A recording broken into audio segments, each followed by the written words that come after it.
हरकत से बहुत घिन आ रही थी। ऐसे में राघवेंद्र ने लकी से शिवेंद्र को मनाने के लिए कहना शुरू कर दिया, लेकिन लकी ने उल्टा उसे गिरफ्तार करने की बात करनी शुरू कर दी।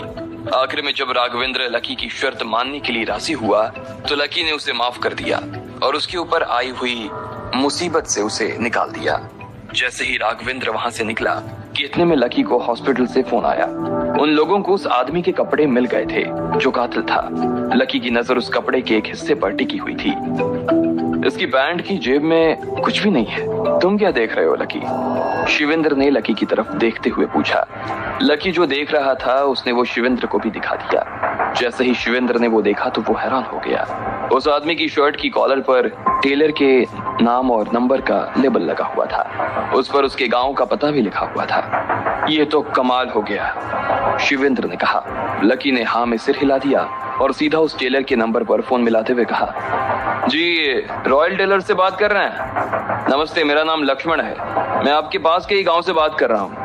जी मुझे अपनी शादी के लिए एक सूट सिलवाना है। अभी मैंने एक दोस्त को आपके हाथ का सिला हुआ शर्ट पहना देखा तो मुझे बड़ा अच्छा लगा। मैंने सोचा कि क्यों ना शादी के सारे कपड़ों का ठेका आपको ही दे दूं। हाँ, क्यों नहीं। सूट, कुर्ता, पैजामा, शेरवानी, आप जो कहेंगे हम वो बना देंगे सर। उधर से एक आदमी ने कहा, तो आप जरा पता बताएंगे, मैं कपड़ा लेकर थोड़ी देर में आपके पास पहुंच जाता हूँ। उधर से लकी ने कहा, हाँ सर लिखिए। उस आदमी ने कहा। इतने में शिवेंद्र ने अपनी डायरी निकाली और उसके ऊपर उस टेलर द्वारा बताया जा रहा पता लिख लिया। इसके बाद लकी ने उसे थैंक यू कहा और फोन काट दिया। हमें अभी निकलना चाहिए, शिवेंद्र ने कहा। लकी ने भी हाँ में सिर हिलाया और दोनों उस टेलर के गांव जाने के लिए रवाना हो गए। उन्होंने साथ में वो कपड़े भी ले लिए थे जो उस आदमी ने पहन रखे थे। थोड़ी देर के सफर के बाद देर शाम आखिरकार लकी और शिवेंद्र उस टेलर की दुकान पर पहुंच गए थे। वो दोनों गाड़ी में से उतरे और सीधा उस टेलर के सामने जाकर खड़े हो गए। जी मैंने वो शादी के कपड़े के लिए अभी आपसे बात की थी, लकी ने काउंटर के पीछे खड़े हुए एक आदमी की तरफ देखते हुए कहा। हाँ वो मैं ही हूँ, उस आदमी ने कहा। वो एक बूढ़ा सा आदमी था जो काउंटर पर खड़ा हुआ था। वो कभी लकी को तो कभी शिवेंद्र को देख रहा था। उसे समझ में नहीं आ रहा था कि इतना बड़ा पुलिस का अधिकारी यहाँ लकी के साथ कपड़े सिलवाने के लिए क्यों आया था। लाइए कपड़ा कहाँ है, उस टेलर ने कहा। लकी ने थैली में से उस आदमी के कपड़े निकालकर काउंटर पर रख दिए। उन कपड़ों को देखते ही वो आदमी हैरान हो गया था। ये क्या है? ये कपड़े हैं जिन्हें आपने सिला था। हम जानना चाहते हैं कि आपने इन कपड़ों को किसके लिए सिला था, शिवेंद्र ने बीच में आते हुए कहा। लेकिन क्यों?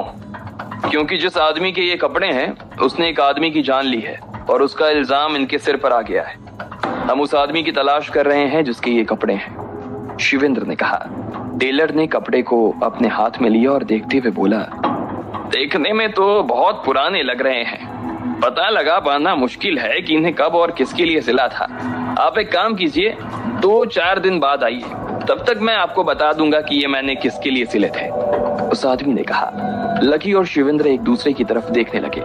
उन्हें पता नहीं क्यों ऐसा लग रहा था जैसे वो आदमी ने चकमा देने की कोशिश कर रहा था। ऐसे में उन दोनों ने उस आदमी से कहा, देखिए हमारे पास ना इतना टाइम नहीं है, हम लोगों को जल्द से जल्द इस आदमी को पकड़ना है वरना बहुत देर हो जाएगी। आपने जिस आदमी के लिए ये कपड़े सिले हैं उसका नाप लेकर कहीं तो लिखा होगा। आपका कोई रजिस्टर या कॉपी होगा ना जिसमें आप सब ये लिखते होंगे, शिवेंद्र ने कहा। हाँ कॉपी तो होगी लेकिन ढूंढनी पड़ेगी। क्या है कि कपड़ा बहुत पुराना है ना, और फिर कॉपी भी पता नहीं कहाँ होगी। अब दुकान में काम करने वाला मैं अकेला हूँ और मेरे पास काम बहुत सारा है, इसलिए आप मुझे 2-4 दिन का टाइम दीजिए, मैं देखकर आपको बता दूंगा, उस आदमी ने कहा। लकी ने उसकी पूरी दुकान को ऊपर से नीचे तक देखा। उसकी दुकान में ज्यादा सामान नहीं था और ना ही उसे देखकर ऐसा लग रहा था जैसे उसके पास बहुत सारा काम हो। उसका काउंटर बिल्कुल साफ पड़ा हुआ था। ऐसे में लकी ने उससे कहा, कोई बात नहीं काका, आप एक काम कीजिए, आपकी जितनी भी कॉपी है ना उन्हें ले लीजिए और हमारे साथ थाने चलिए। वहीं पर आप आराम से ढूंढ लेना कि ये कपड़े आपने किस आदमी के लिए बनाए थे। लकी के मुंह से ये बात सुनते ही वो आदमी घबरा गया। नहीं मैं थाना क्यों चलूं? मैंने थोड़ी ना किसी का खून किया है। आप बेकार में मुझे धमकी नहीं दे सकते। हाँ मैं आप लोगों के साथ थाने नहीं आने वाला हूँ, उसने घबराते हुए कहा। इतने में शिवेंद्र उसके पास आया और उसकी कॉलर पकड़कर उसे दुकान से बाहर निकालने लगा। जब पुलिस पूछताछ कर रही हो और आदमी कोऑपरेट नहीं कर रहा हो तो उसे थाने ले जाना ही पड़ता है, चल। शिवेंद्र ने उसे जोर से फटकारते हुए कहा, नहीं साहब, मैं थाने नहीं चलूंगा, मैं थाने। वो आदमी बोला और गिड़गिड़ाने लगा। इतने में शिवेंद्र ने उसके गाल पर एक थप्पड़ मारा और उसे नीचे गिरा दिया। इसके बाद उसने अपनी बंदूक निकाली और उसके माथे पर रखते हुए कहा, अगर तू थाने नहीं चलेगा तो तेरा जनाजा ना यहीं से उठवा दूंगा। चुपचाप बता ये कपड़े तूने किसके लिए सिले थे, बता। राघवेंद्र ने कहा। इतने में उस आदमी ने फिर से चिल्लाना शुरू कर दिया, अरे बचाओ मुझे, बचाओ, ये लोग मुझे मार रहे हैं, कोई तो बचाओ। लेकिन इससे पहले कि उसकी आवाज सुनकर कोई उसे बचाने के लिए आगे आता, लकी ने अंदर से उसकी दुकान के दरवाजे लगा दिए। वो आदमी लकी और शिवेंद्र से घबराने लगा था और पीछे खिसकने लगा था। धीरे धीरे वो पीछे चला जा रहा था। आखिर में जब शिवेंद्र ने अपनी बंदूक लोड की और उंगली ट्रिगर पर रखी तो इतने में उस आदमी ने अपनी आंखें बंद की और उछलते हुए बोला, नहीं मुझे मत मारो, मैं सब बता दूंगा, मुझे मत मारो। उस आदमी ने कहा। शिवेंद्र और लकी ने एक दूसरे को देखा और दोनों रुक गए। उस आदमी ने अपनी आंखें खोली और बोला, ये कपड़े राजा के हैं, यही पास में 2 गली छोड़कर उसका मकान है। एक नंबर का बदमाश आदमी है, यहाँ का बहुत बड़ा गुंडा है साहब। उसने मुझसे साफ मना किया था कि अगर पुलिस पूछताछ करने आए तो मैं आप लोगों को कुछ न बताऊं, वरना वो मेरे पोते की जान ले लेगा साहब। मैंने उससे पूछा कि क्या बात है तो उसने मुझे कुछ नहीं बताया साहब। बस साहब मैं उसके बारे में इतना ही जानता हूँ साहब, उस आदमी ने कहा और अपने दोनों हाथ जोड़ लिए। शिवेंद्र ने उसे हाथ दिया और उसे खड़ा कर दिया। Thank you so much. वैसे मैं आपको अपने कपड़े का ऑर्डर दे नहीं पाऊंगा, मेरी शादी हो चुकी है, लकी ने कहा और उसकी दुकान के दरवाजे खोल दिए। इसके बाद वो दोनों वहां से बाहर आए और फिर से उस बूढ़े की तरफ देखने लगे। उसने उन्हें बाएं जाने का इशारा कर दिया। लकी और शिवेंद्र पूछते हुए सीधा राजा के घर के सामने जाकर खड़े हो गए। शिवेंद्र ने अपनी सेफ्टी के लिए बंदूक निकाल ली थी। लकी ने भी अपने हाथ में ब्लेड के कुछ टुकड़े रख लिए थे। इतने में शिवेंद्र ने उसके कच्चे पक्के से मकान का दरवाजा बजाना शुरू कर दिया। कुछ देर के बाद किसी ने दरवाजा खोला। लकी और शिवेंद्र तैनात हो गए थे। इतने में उनके सामने एक औरत आकर खड़ी हो गई। उस औरत ने गहरे हरे रंग का सलवार कमीज पहन रखा था।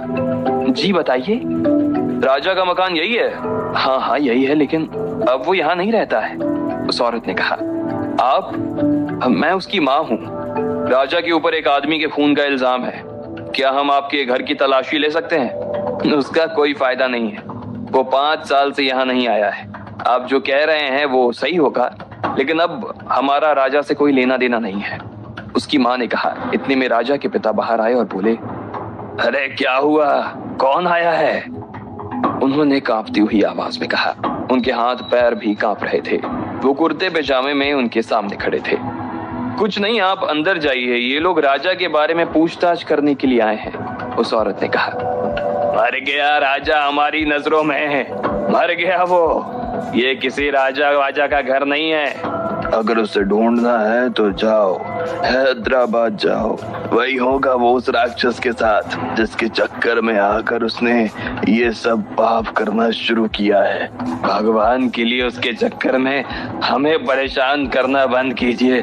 चले जाइए यहाँ से, चले जाइए, उस बूढ़े ने कांपते हुए कहा। अरे आप अंदर चलिए, मैं आ रही हूँ, चलिए आप। इतने में उस औरत ने कहा और उस बूढ़े को अंदर भेज दिया। इधर लकी और शिवेंद्र उन दोनों की बातें सुनकर हैरान हो गए थे। उन्हें समझ में नहीं आ रहा था कि आखिर ये सब हो क्या रहा था। एक तरफ तो वो आदमी अभी उस टेलर से मिलकर गया था और दूसरी तरफ उसके माँ बाप कह रहे थे कि वो पिछले 5 सालों से यहाँ नहीं आया। देखिए सर, हमें नहीं पता कि उसने क्या किया है और वो कहाँ है, इसलिए प्लीज हमें माफ कीजिए। उस औरत ने भी हाथ जोड़े और फिर अंदर चली गई। लकी और शिवेंद्र बस उस दरवाजे को टांकते रह गए थे। अब आगे क्या करना चाहिए था, उन्हें कुछ समझ में नहीं आ रहा था। गांव में किसी को तो उसके बारे में पता होगा, कुछ तो पता होगा उसके बारे में, लकी ने कहा। वो तो पूछने पर ही पता चलेगा लकी, शिवेंद्र ने कहा। दोनों वहां से निकले और अपनी जीप में आकर बैठ गए। जैसे ही वो वहां से जाने वाले थे कि इतने में एक बच्चा भागता हुआ लकी के पास आया और बोला, आप लकी अग्रवाल हो ना? लकी उस बच्चे को देखकर हैरान हो गया। उसे समझ में नहीं आ रहा था कि वो लकी को पहचानता था, लेकिन कैसे? हाँ क्या हुआ, लकी ने पूछा। नहीं कुछ नहीं, मैं आपको जानता हूँ, आप जब कॉटेज में इलाज करते थे, मैं तब एक बार ना अपने पापा को लेकर आपके कॉटेज पर आया था। आपके इलाज के बाद से मेरे पापा बिल्कुल ठीक हैं। फिर अभी मैंने ना आपकी खबर टीवी पर देखी। वो लोग ना आपको बेकार में फंसाने की कोशिश कर रहे हैं। जो आदमी आपके हॉस्पिटल में मरने का नाटक कर रहा था ना, वो मरा नहीं, जिंदा है, उस बच्चे ने कहा। ये सुनते ही लकी और शिवेंद्र की आंखें खुली की खुली रह गई। तुम्हें ये कैसे पता कि वो जिंदा है? शिवेंद्र ने पूछा। क्योंकि जो आदमी वहां मरने का नाटक कर रहा था ना, वो तो मेरे ताऊ जी हैं, और उन्हें हॉस्पिटल जो लेकर आया था ना, वो बनवारी है। मेरे ताऊ का कोई बेटा नहीं है। वो दिमाग से ना थोड़े से खिसके हुए हैं। थोड़े से पैसों की लालच में किसी की भी बात में आ जाते हैं। उन्हें शराब के लिए पैसे चाहिए थे, पापा ने नहीं दिए तो बनवारी उन्हें अपने साथ ले गया और अगले दिन उन्हें हॉस्पिटल में भर्ती करवा दिया, उस बच्चे ने कहा। तो अभी तुम्हारे ताऊ जी कहाँ हैं, तुम्हें कुछ पता है? हाँ, वो हमारी खेत पर है। मैं उन्हें ही खाना देने जा रहा था, उस बच्चे ने कहा। लकी ने कुछ सोचा और उसे अपनी जीप में बैठा लिया। वो बच्चा भी खुशी खुशी जीप में बैठ गया और उनके साथ अपने खेत की तरफ बढ़ने लगा। थोड़ी देर बाद वो दोनों खेत पर पहुंच चुके थे। लकी और शिवेंद्र खेत पर बने एक कमरे की तरफ बढ़ने लगे। उन्होंने खिड़की में से देखा कि एक बूढ़ा आदमी और एक नौजवान साथ में शराब पी रहे थे। बेटा, तुम खाना देने के लिए अंदर चले जाओ, लकी ने कहा और उस बच्चे को दरवाजे के सामने खड़ा कर दिया। इसके बाद शिवेंद्र और लकी पीछे छिप गए। उस बच्चे ने दरवाजा बजाना शुरू कर दिया। जैसे ही दरवाजा खुला तो उधर से एक आदमी की कड़क आवाज आई। इतनी देर लगती है क्या खाना लाने में, साले? और उस आदमी ने उस बच्चे के गाल पर एक थप्पड़ लगा दिया। लकी और शिवेंद्र ने उसे देखा तो पता चला कि वो और कोई नहीं बल्कि बनवारी ही है। हिल्ला मत वरना गोली मार दूंगा। शिवेंद्र और लकी तुरंत उस आदमी के सामने आ गए और शिवेंद्र ने उसके ऊपर बंदूक तानते हुए कहा। इतने में लकी ने उस बच्चे को गोद में उठा लिया और बनवारी के गाल पर एक जोरदार थप्पड़ मार दिया। बनवारी उन दोनों को वहां देखकर हैरान हो गया था। अब आगे क्या होने वाला था? क्या बनवारी के जरिए वो लोग राजा तक पहुंच पाएंगे? आखिर क्यों किया था राजा